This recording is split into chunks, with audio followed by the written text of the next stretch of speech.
Bienvenidos a Conexión Cinética, un lugar donde desfilan las ideas y donde hablamos de la ciencia bonita, esa ciencia que hace al mundo prosperar y hacer un lugar mejor. Soy Carolina Arriagada, periodista y divulgadora científica, y me acompaña Diego Vargas, físico, docente universitario. ¿Cómo estás? Hola Caro, bien, ¿y tú? ¿Qué tal hoy día? Hoy día vamos a estar con una nueva invitada en este tercer capítulo ya de Conexión Cinética.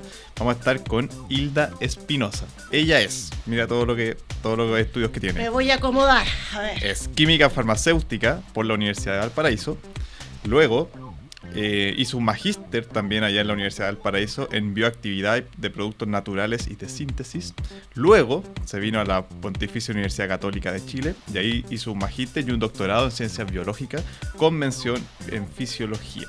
Así que con ella vamos a estar conversando hoy día, con Hilda Espinosa. Ella actualmente es profesora académica de la Universidad de Valparaíso y participa de dos unidades o laboratorios. El primero es el Laboratorio de Investigación Vascular en la Facultad de Química y Farmacia, y también participa de la Unidad de Estudios Clínicos en la Facultad de Medicina. Así que Ay, caramba, este programa promete. vamos a preguntarle todo lo que podamos a Hilda.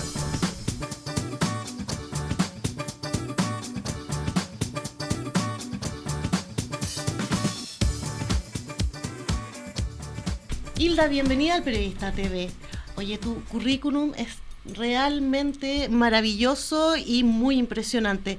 ¿Podrías contarnos brevemente sobre tu formación y cómo te interesaste por la investigación científica? Bien, Carolina, Diego, gracias por la invitación. La verdad es que la época de colegio era muy buena para la biología, ¿no? Y cuando uno está en el colegio no tiene como la perspectiva. Y fue una profesora de filosofía la que me dice, creo que puede ser muy buen químico farmacéutico, así que fue un poco accidental, digamos, mi ingreso, y yo sabía que quería trabajar en ese tiempo con pacientes. Por tanto, ese fue mi enfoque.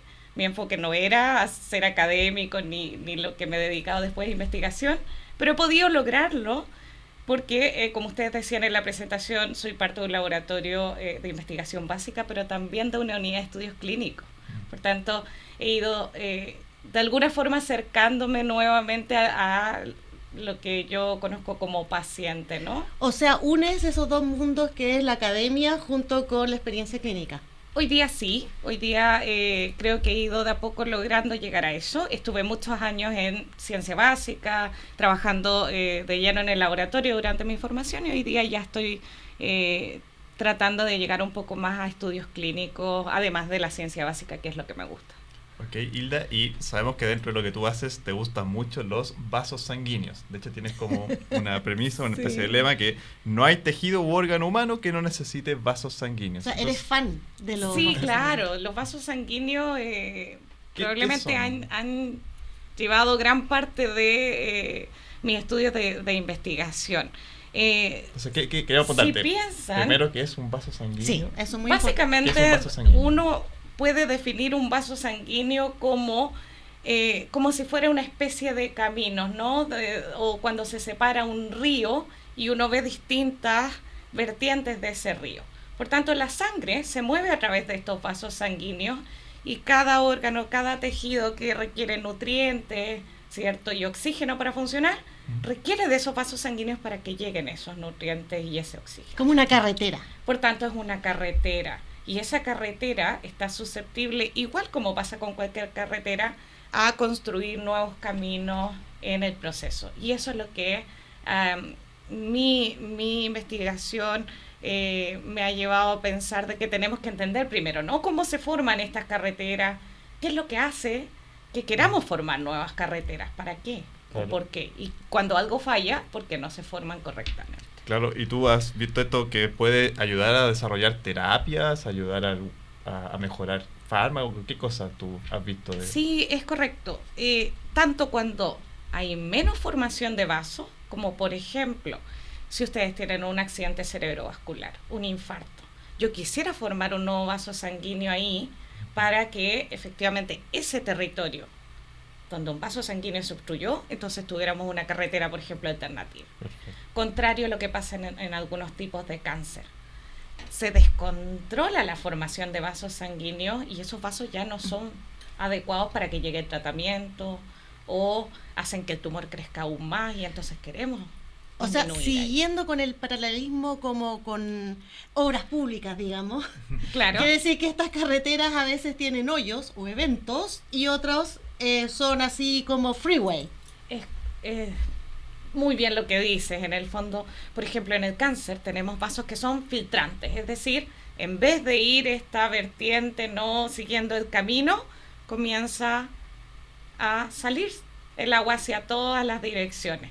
Y no queremos eso, porque piensen que si yo estoy tratando de llevar un medicamento a través de ese río al tumor, yo no quiero que el medicamento se desvíe, por ejemplo. Perfecto. Claro. Oye, y siguiendo con esto de los medicamentos, también colaboras con una unidad de la Facultad de Medicina, ¿cierto?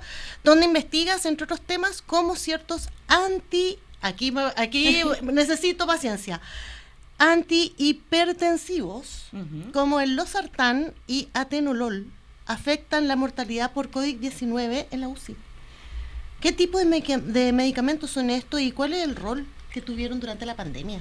Bien, sí, efectivamente colaboro como investigadora en la unidad de estudios clínicos, que está dirigida por una médico, la doctora Ivani Marchand. Y cuando me integré a la unidad de estudios clínicos, tenían un estudio relacionado con pacientes que estaban en la UCI con COVID-19.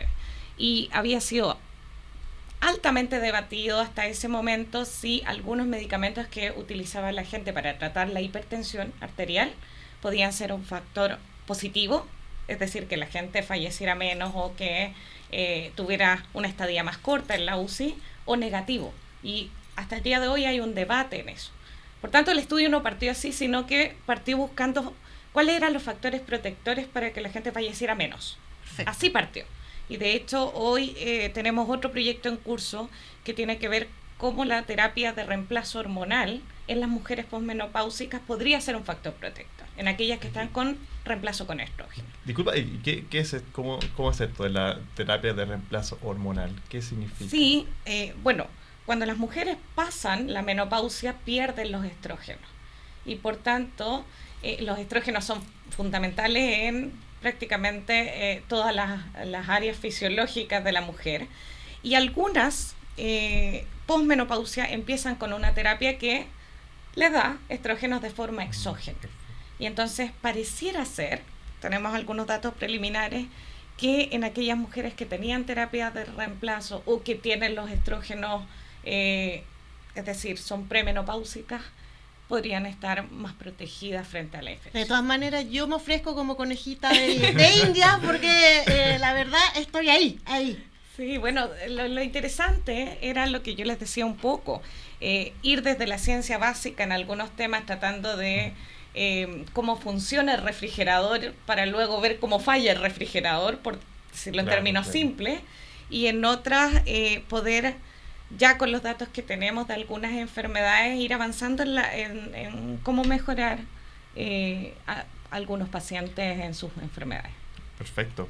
Y otra área que sabemos que has estado mirando tiene que ver con la protección de neuronas y particularmente de algo que se llama un glioblastoma, ¿no? Blastoma, sí, que es un tumor cerebral. Perfecto. Cuéntanos un poquito qué es eso y tú qué has visto de eso. Se escucha complicado. Claro, suena feo. Sí, suena feo.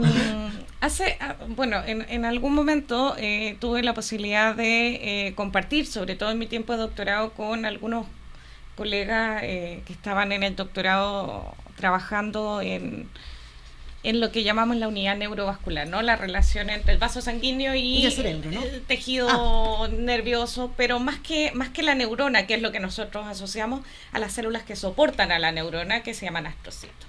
Perfecto. Y la cuidan. Por tanto, todo pasa por el astrocito antes que por la neurona, justamente para protegerla. Pero hay un tumor cerebral que se llama glioblastoma, que es altamente letal. Una persona que padece un glioblastoma, desde el diagnóstico no sobrevive más allá de un año.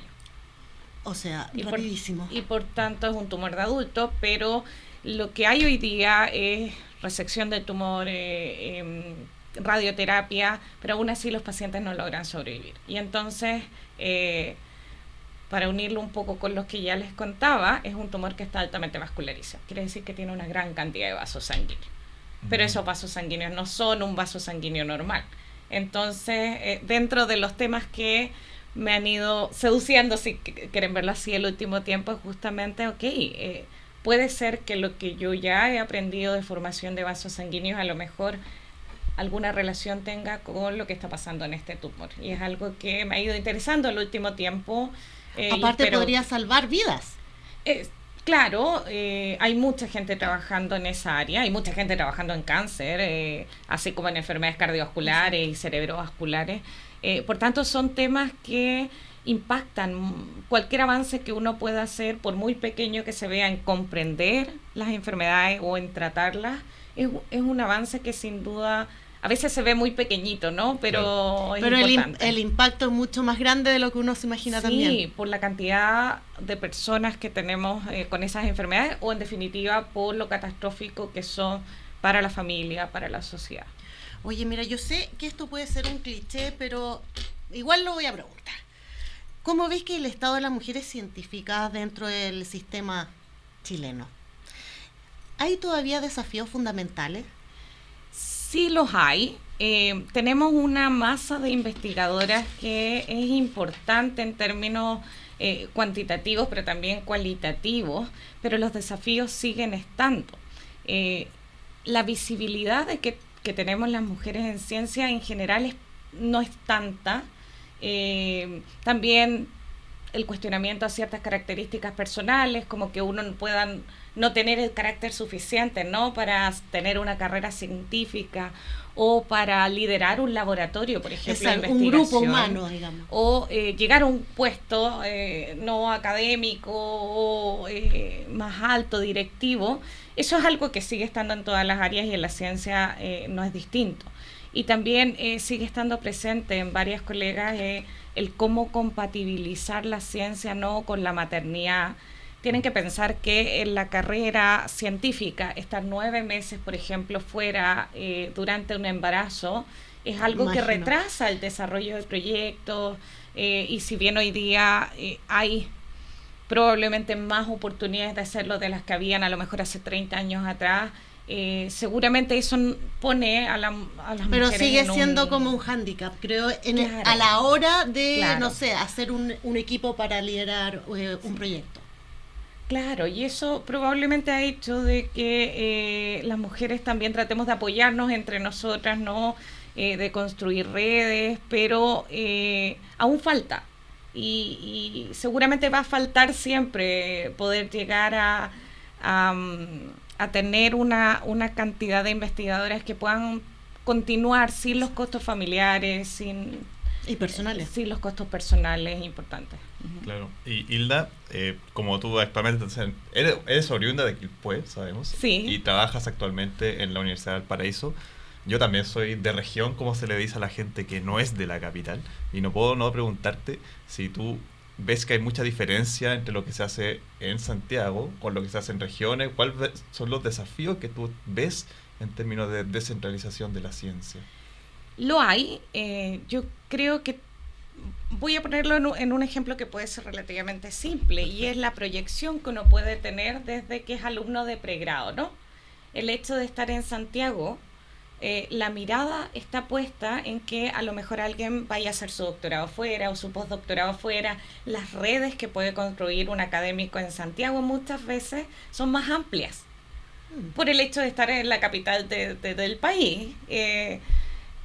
No por el hecho de que haya malos investigadores en regiones, ¿no?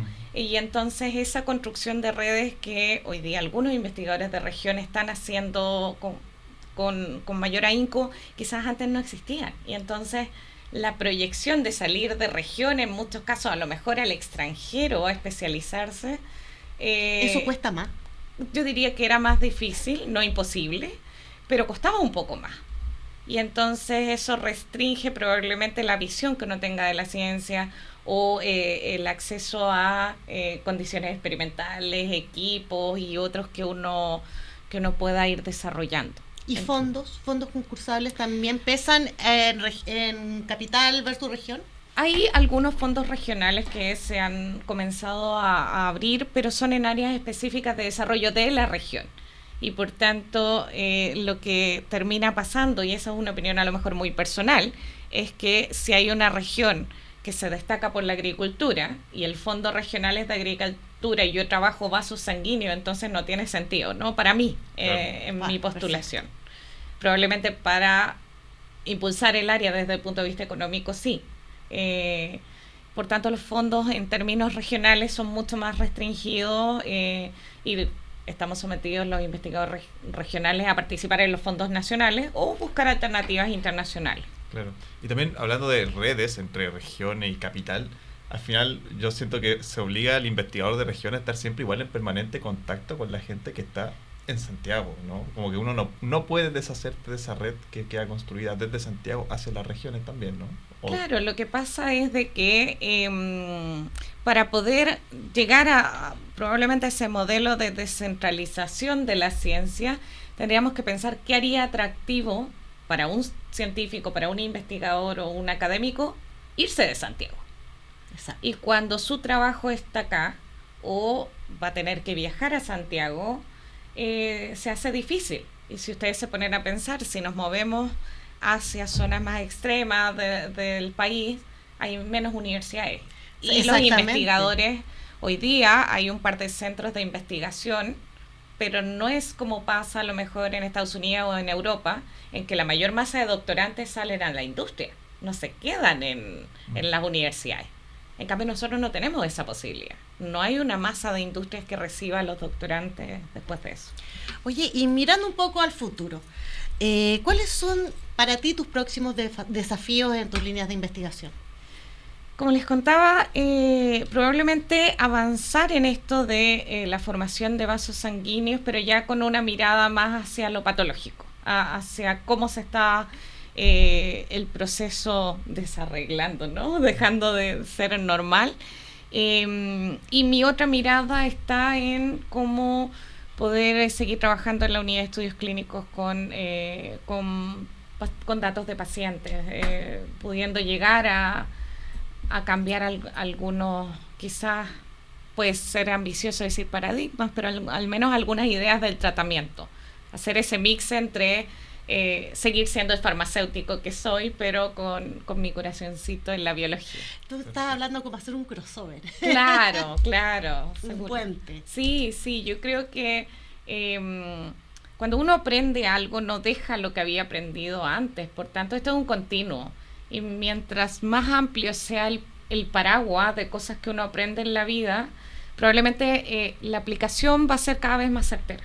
Claro. Eso va muy acorde a tu currículum, a las cosas que has estudiado, ¿no? Todo eso que nos dices, es una super carretera. Sí, es una super carretera. Es una super carretera lo que queremos formar. Sí, claro. Sí, muy acorde a tu currículum. Bueno, Hilda, muchas gracias por haber estado con nosotros en este tercer capítulo de Conexión Cinética. Así que muchas gracias, muy interesante, nos deja con la cabeza llena de cosas y una carrera súper interesante vista de algo que no habíamos hecho aquí todavía, que era con alguien de región. Así que muchas gracias por haber estado con nosotros hoy día. Y te esperamos en, 5 años más para que nos cuentes en qué estás. Yo feliz, les agradezco la invitación y cuando gusten. Gracias.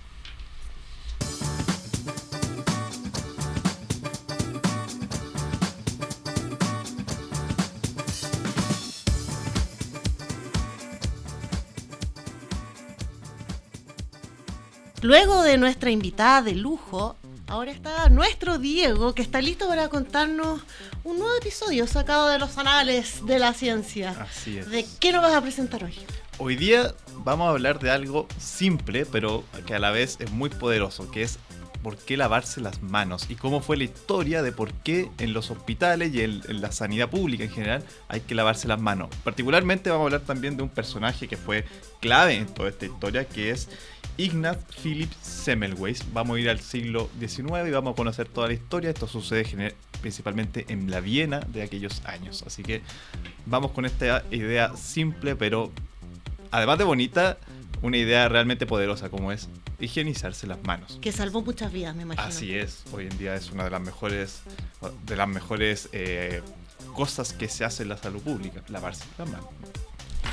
Entiendo que tu historia es con respecto a las mujeres parto, enfermedad, muerte, y una gran enfermedad de esos tiempos del siglo XIX, que es la fiebre puerperal. Así es. ¿Qué es la fiebre puerperal? Bueno, una fiebre que le da a las mujeres posterior a haber dado a luz. Empieza a los 2 días y a los meses, incluso después de haber dado a luz las mujeres. Es una fiebre bastante alta, más de 38 grados. Los síntomas es que empieza un dolor en el vientre, que se empieza a expandir, llega al tórax, agarra finalmente todo el cuerpo.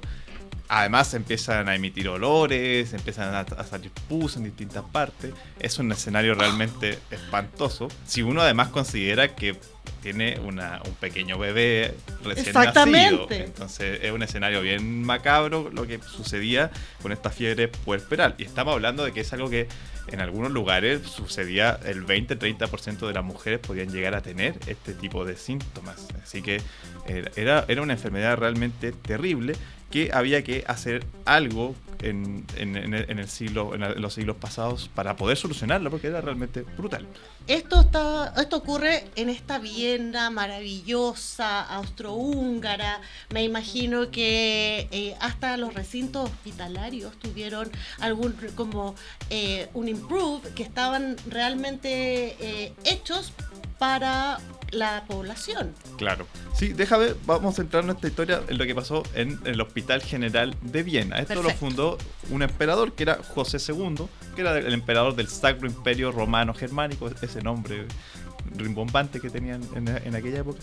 Entonces, a este emperador, muy en la era de la Ilustración, de que la ciencia tenía que salvar la vida, de que había que hacer cosas, digamos, de una forma racional para resolver los problemas, se le ocurre crear, o más bien, no crear desde cero, sino que reinventar el Hospital General de Viena, y manda a hacer un hospital monumental, grande, con una gran construcción, una arquitectura imponente, con cientos de salas, y entre esas cosas tenía también una unidad de obstetricia especialmente pensada para las mujeres que iban a ir a dar a luz, que por aquellos años daban a luz bastante. Sí. Eran épocas donde tenían de 10 hijos las mujeres. Donde no había tele. Exactamente, no había tele, así que algo había que hacer. Entonces se crea este gran hospital. Al tiempo después, cuando ya está en pleno funcionamiento. A todo esto se inaugura en el año 1784. Perfecto. Entonces empieza a funcionar. Al cabo de un tiempo, las mujeres adquieren una especie de sabiduría popular, un cierto sentido común. ¿Y sabes cuál era? Era que si tú vas a dar a luz, sí o sí, trata de caer en el turno de la tarde, nunca en el de la mañana. O sea, si estás ahí con contracciones, ¿te aguantaba ahí? Espérate, por favor, para ir en el turno de la tarde y nunca en el de la mañana. ¿Por qué? Porque en la mañana se sabía que la mayoría de las mujeres, un porcentaje importante, un 20-30% de mujeres, terminaba con fiebre puerperal y muriendo. En cambio, en el turno de la tarde no ocurría eso, sino que bajaba a los niveles que eran normales para la época, que era más o menos el 1 o 2%, lo cual es bastante alto por cierto. Sí, pero estamos hablando de un 2% versus un 20%. Un 20%, exactamente. Entonces, esta especie de sabiduría popular de las mujeres, ¿qué era razón como el datito tenía? Rosa. Un dato, claro, bastante relevante.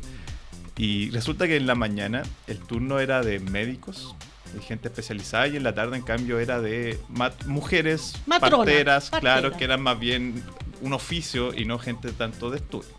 Entonces, ¿por qué ocurría esto? Es muy extraño, ¿no? La gente sabía que pasaba, pero no había una explicación de por qué. Racionalmente no se me puede ocurrir por qué. Claro, entonces habían algunas explicaciones muy típicas de esa época. Una era las miasmas, que era la contaminación del aire, lo cual no tenía sentido, porque si no, ambos turnos tendrían el mismo nivel de muerte. Claro.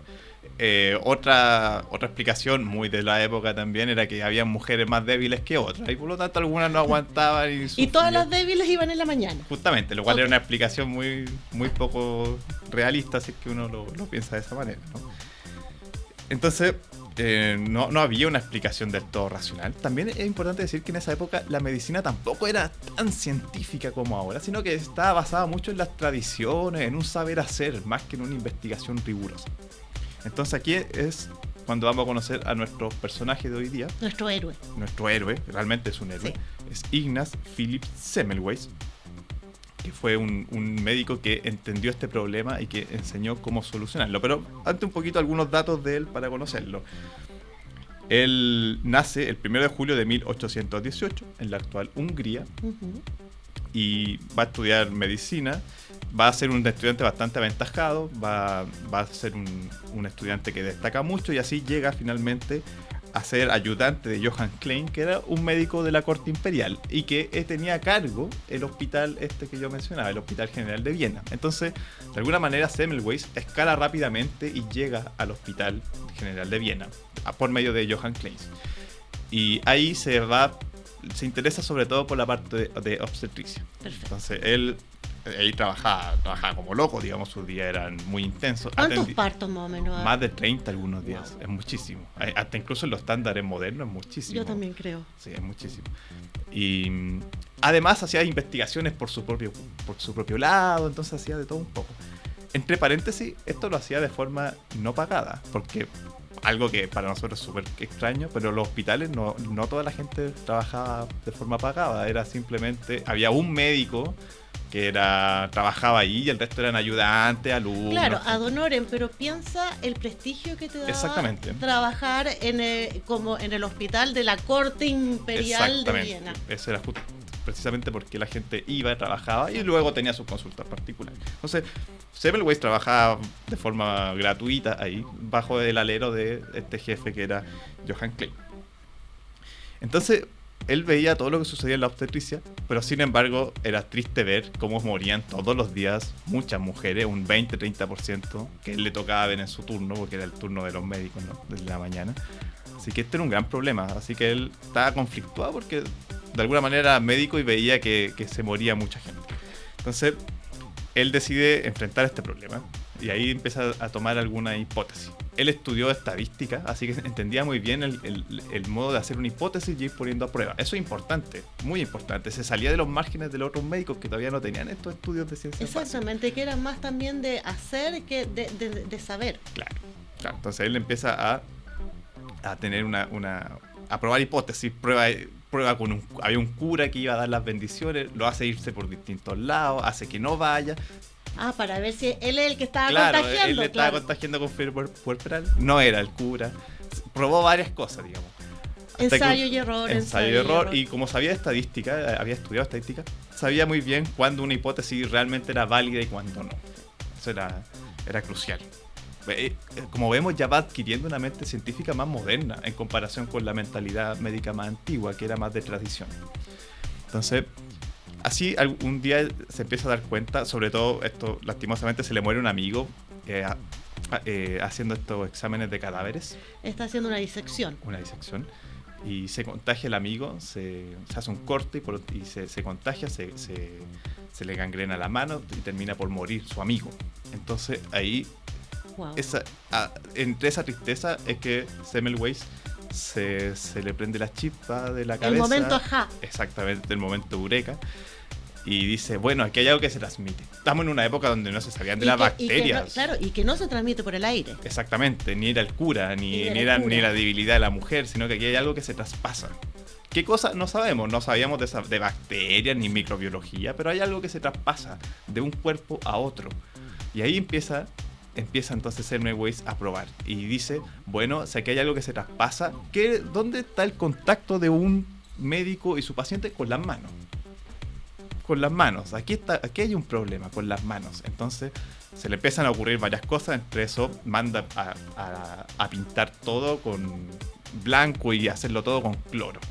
Entonces, lavar todo con cloro. Eso incluye que ahora en el hospital la gente iba a tener que lavarse las manos. Todos, cada vez que tocaran a alguien, lavarse las manos con con cloro. Y que suena insólito que no lo hicieron. Ergo no se lavaba toda la gente las manos. No. Y por eso que en el turno de los médicos de la mañana había tanta muerte. Porque un médico diseccionaba un cadáver, después atendía a un paciente, después iba a otro, y resulta que llevaban la enfermedad uno tras otro. Y esa era la explicación. Entonces, y en el turno de la tarde las parteras no hacían ese tipo de trabajo, se enfocaban de una... En el parto, no tenían que ver al muertito. Exactamente, ni ver a otros pacientes con otras enfermedades. Entonces... ahí Semmelweis empezó a probar su hipótesis, se da cuenta que lavarse las manos puede ayudar y realiza la estadística y se da cuenta que baja del 20-30% estimado a el 1%, que era lo normal de la época, de mujeres con fiebre puerperal. Oye, ¿y cómo esto desde de la Viena se traspasa a ya como una práctica en todos los hospitales del mundo? Claro, esta es una Europa, práctica, me imagino. Sí, encontró cierta resistencia al principio, especialmente la resistencia parte en su propio hospital, porque lavarse las manos con cloro, tú me entenderás que no es nada agradable. Las manos después de una época estaban hechas pedazos, ¿cierto? No habían guantes tampoco, era lavarse las manos. Es verdad, no se me hubiera cloro. ocurrido que no Son había cosas guantes. Uno imagina hoy en día la medicina Inimaginable. una cosa tan higiénica, Exacto. con tantos recursos. Bueno, así no era. Sin Así guantes, no era, claro. Imagínate las uñas. Se imagina. No, Ok. terrible. Entonces, la resistencia partió en su propio hospital, porque no querían hacerlo. Lo que sí, Semmelweis era muy decidido y obligó y puso severas restricciones a que se hiciera el trabajo y se cumplía. Entonces, partió con resistencia en su hospital, pero como se vio que daba resultados, eso es lo bueno de la ciencia, que tiene resultados concretos que tú puedes observar. Entonces, hay resultados en su propio hospital, le creen la solución y empieza entonces a expandirse a otros hospitales de Viena. En otros hospitales también encontró resistencia, pero al final Europeos, la efectividad del método... La baja de la tasa, yo creo, es tan fáctica que no tiene nadie puede negarlo. Exactamente. Así que así se expande por el resto de Europa y luego por el resto del mundo. Al día de hoy, eso después se traspasa a la higiene de las casas, ¿no? Porque hoy en día nos lavamos las manos a cada rato porque sabemos que hay infecciones que se traspasan de mano en mano. Pero piensa que en otros lados, lados, en otras épocas no existía el sistema de riego ni el sistema de cañería, o sea, no había agua potable. Exactamente. Y esas son, el agua potable junto a lavarse las manos, son las más grandes hazañas de la sanidad pública. O sea, revolucionó la sanidad pública. Así es. Oye, Diego, y con respecto a esto, así como preguntando de periodista que no cacha nada a científico, ¿cómo ves este momento ajá como científico? ¿Qué sientes cuando te viene el momento ajá? Sí.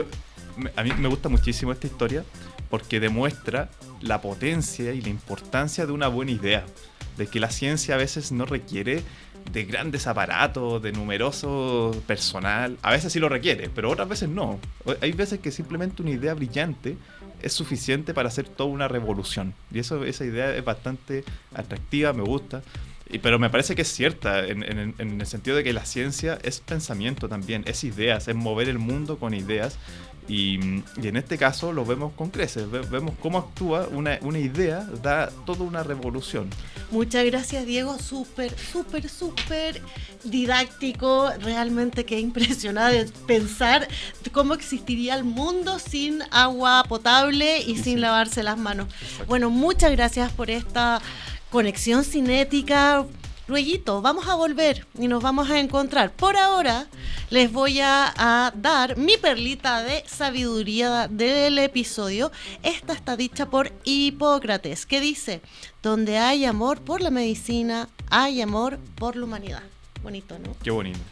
Así que nos vemos y todos juntos para una nueva conexión cinética.